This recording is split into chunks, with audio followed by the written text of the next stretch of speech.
Hi, this is Katrina Herbert, and my informative speech is going to be on sexual assault and harassment in the military. I am a prevention counselor. I am a victim advocate. I deal with a lot of sexual assault victims that has been sexual assaulted or sexual harassed. It is very important that we get the message out that no means no. No matter where we're at, whether it's the military, whether we're at home, no means no. This is a very dear subject to me, very important subject, because I see it so many times. People being violated, their bodies being violated, their minds being violated because someone just feel that they can just do that.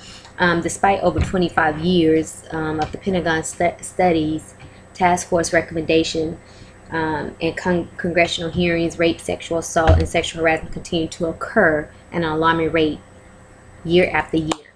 Sexual violence has devastated lifelong effects on service members and their families.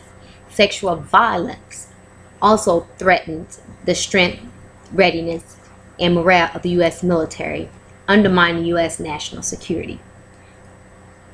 When someone has been sexually assaulted, it takes us back. It stops the progress. It stops us from doing the mission that we have, that we're supposed to be doing.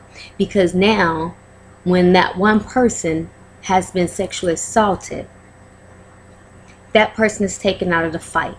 When that person is taken out of the fight, now you got to take out an escort. Then you have the assailant that has to be taken out of the fight. So that's two people taken out of the fight, right? So with that two personnel taken out of the fight, you got to have somebody to escort that person, because now they have to be interviewed. Then you got to take the commander and the first sergeant out. That's 4, right? Then, with that being said, once you take those 4 people out of the fight, then you have to take your escort, your witnesses, so forth, so on. So according to the Department of Defense, an estimate of 19,300 sexual assaults occurred in the military in 2010, and yet only 13.5% of total survivors reported the assault. Military sexual assault violence impacts servicemen and women on active duty, reserves, guard forces, and as well as cadets and midshipmen in the U.S. military academies. Victim blaming, lack of accountability, and climates are pervasive throughout the U.S. Armed Forces, preventing survivors from reporting incidents and perpetrators from being properly disciplined. That is the number one problem that we have with sexual assault in the military. The victim is afraid to speak forward. This victim is afraid to come forward, being that the victim feels that they was the cause of it. They are the reason. No one deserves to be raped or assaulted. No one.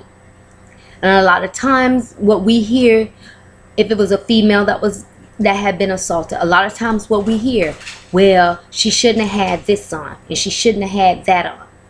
It's not right. And a lot of this information I'm getting, it comes from servicewomen.org. You know, military sexual violence impacts both men and women.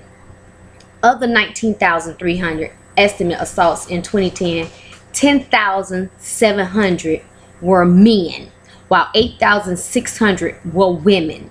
While rape, sexual assault, and sexual harassment are strongly associated with a wide range of mental health conditions for both men and women veterans. They are the leading causes of post-traumatic stress disorder, PTSD, among women veterans. While combat trauma is still the leading cause of PTSD among men. Sexual violence is often a risk factor for homelessness among women veterans, stress, depression, and other mental health issues associated with surviving military sexual assault. Sexual violence makes it more likely that survivors will experience high rate of substance abuse and will have difficulty finding work after discharge from the military. Once we put a stop to sexual assault, it's a never-ending battle. But we have to be able to stand strong, stand up for the victims, because the victims in this are the ones that need our support. The victims are the ones that need the help. Sexual assault is a no. And it's high in the military. The DoD leadership, according to the sapper.mil site, the DoD leadership shares a commitment to eliminate sexual assault from the armed forces. A comprehensive and synchronized effort ensures the entire department is aligned and working together to end this, as defined in the DoD Sexual Assault Prevention and Response Strategic Plan. That is what I do. I'm a response victim. I respond to the victims. Like I said, it is very near and dear to me because I hate to see our service members suffer and go through this. So that is why I became a victim advocate. You know, the department is working towards enduring culture change, where every service member is treated with dignity and respect, where all allegations of inappropriate behavior are treated with the utmost seriousness, where victims' privacy is protected and they are treated with sensitivity, where bystanders are motivated to intervene, and where offenders know they will be held appropriately accountable. That is why a lot of the victims does not come forward, because they have no faith in the command. They have no faith in the system because they feel that they're not going to be supported. They feel that the perpetrator is going to get away with it. And we have to continue to educate the soldiers. It is okay to report it. It is okay to come forward.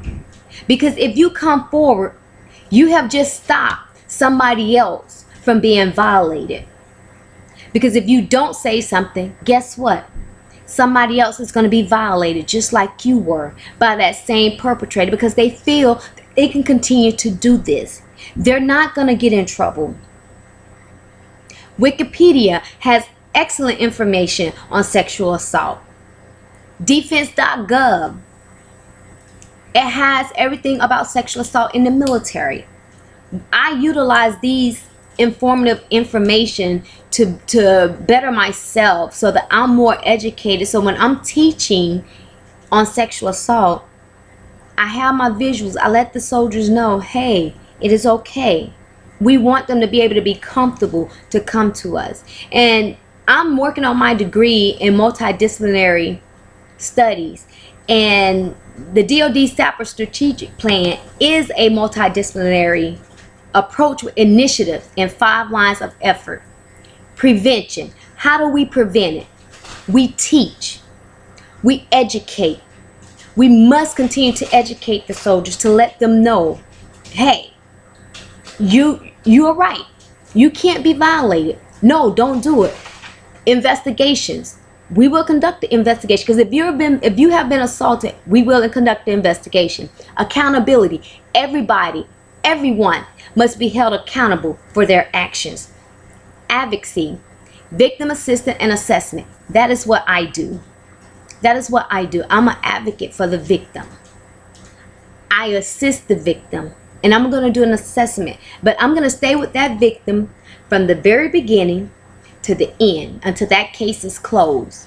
So this approach was developed to achieve purpose and unity of effort across the service. In addition to the ongoing DoD Sapper efforts, provide a roadmap for the department to establish an enduring culture of dignity and respect that is required of military professions of arms. Today, I've just given you my informative speech on sexual assault and harassment in the military. Thank you and have a great day. Bye-bye.